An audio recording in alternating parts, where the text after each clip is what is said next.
Today we're talking about multiplayer games on the Oculus Quest.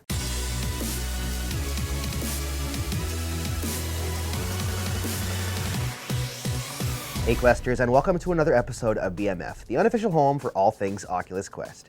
If you want to get the most out of your Quest and the best bang for your buck, then subscribe and hit that bell icon now. So here's the question for you.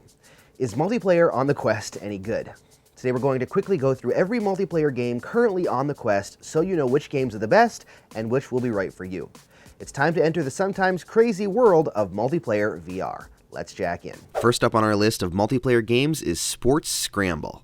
Sports Scramble is the crazy mixed-up sports game where you could be hitting a tennis ball with a fish or bowling fruit down the bowling lane. Although the game is a lot of fun and multiplayer matches can be entertaining and challenging, the problem I found is actually finding a match. I don't know if there are not a lot of people who play the game online, or if the opponent finding aspect of the game just doesn't work very well. Either way, it's a fun multiplayer game if you can find a match. Next up, we have the zombie shooter Drop Dead Dual Strike. I've been playing this game since very early on, and it's a lot of fun. In the game, aside from the single-player story and other modes, you can jump online and play co-op to hold off the hordes of zombies. When the game first released, I had issues finding online players, but it's been pretty easy to find a match lately. Fighting zombies is a ton of fun anyways, but fighting zombies with someone by your side is even better. This one's a great multiplayer game if you enjoy wave shooters. Third on the list is Dead and Buried 2. Dead and Buried is a multiplayer online shooter based in a supernatural Western locale. This game seems to have lovers and haters when it comes to the gameplay and online multiplayer quality. I'm not a huge deathmatch fan, and that gameplay is pretty standard fare if you like that. But the best part of the game is the shootout mode. In this mode, you play 3-on-3 and you have to take cover behind objects and try to shoot the other team. There is no locomotion, but the immersion level of this type of gameplay is awesome because you physically have to move inside of your Guardian to fight it out with other players. This aspect of Dead and Buried 2 is probably one of my favorite online multiplayer games on the Quest. Next, we have one of the most popular and free multiplayer VR games in Rec Room. Honestly, I could spend the next 45 minutes talking about just this game, as there's so much content here. You can go on quests, customize your dorm room and appearance, and just explore.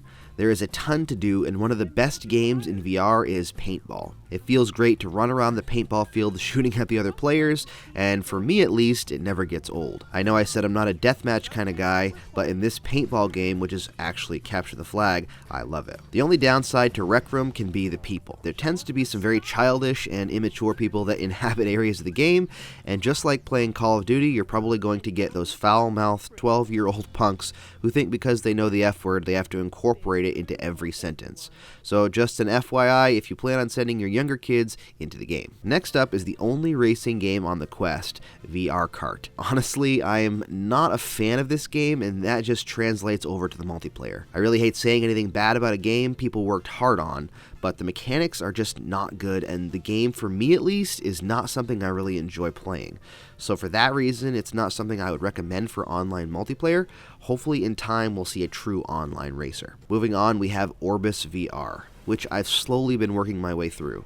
Orbus VR is currently the only online VR RPG on the Quest, and if you like RPGs, then it's worth a look. It's kind of a more simplified version with not a lot of crafting or some other RPG mechanics, but having said that, the depth of the game is great and the gameplay is a lot of fun. There are a lot of awesome and supportive people on Orbus VR, so it's a great community to become a part of and start questing and raiding online. Plus, with the ever-growing amount of content and the weekly challenges, along with the main game, there are hundreds of hours worth of RPG goodness. Next up, we have another popular and again free game for the Quest in PokerStar VR. PokerStar VR is a great way to hang out, have fun, and play some poker. If I were being honest though, I suck at poker, so this game, although fun, is not my favorite activity. But you can buy crazy props for your avatar with the money you win, which is a great feature, and the poker plays really well. So if you have a hankering for some card play, then this game is a must. Plus, it's free, so you can't go wrong. Next on my list is Dance Central. Now, I'm going to be very transparent here.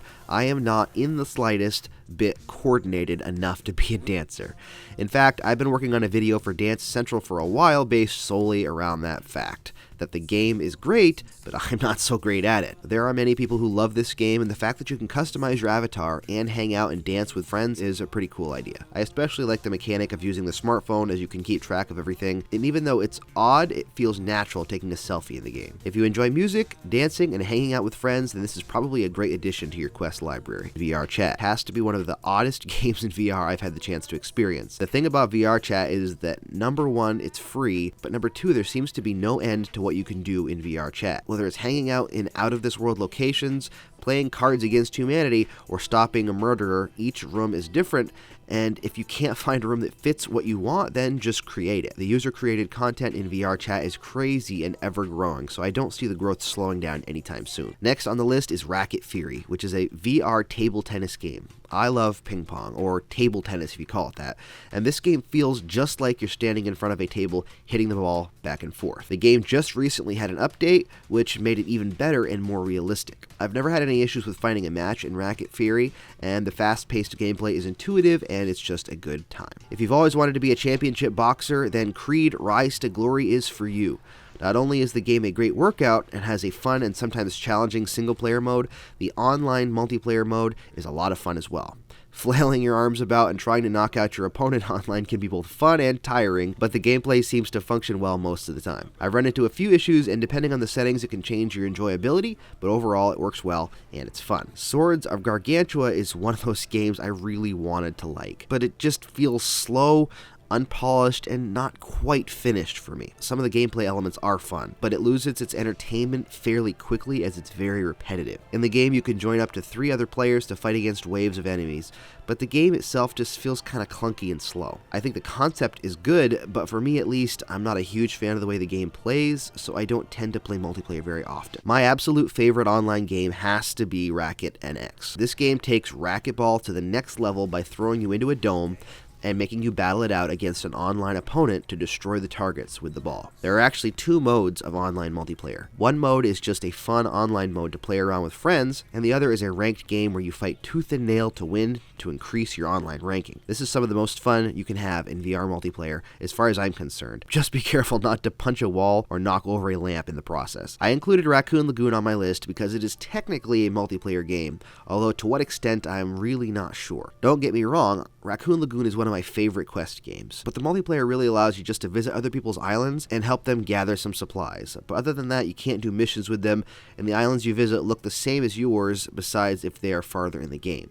So it's a cool aspect, but I wouldn't buy the game solely for the multiplayer. One last game I want to mention that isn't quite multiplayer yet is Sairento.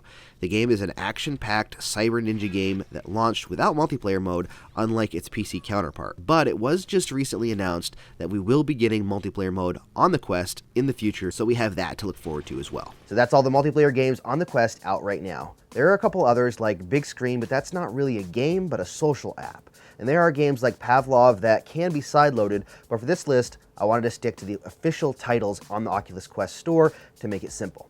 Do you have a favorite multiplayer game on the Quest? Let me know in the comments, and maybe we can meet up sometime for a match.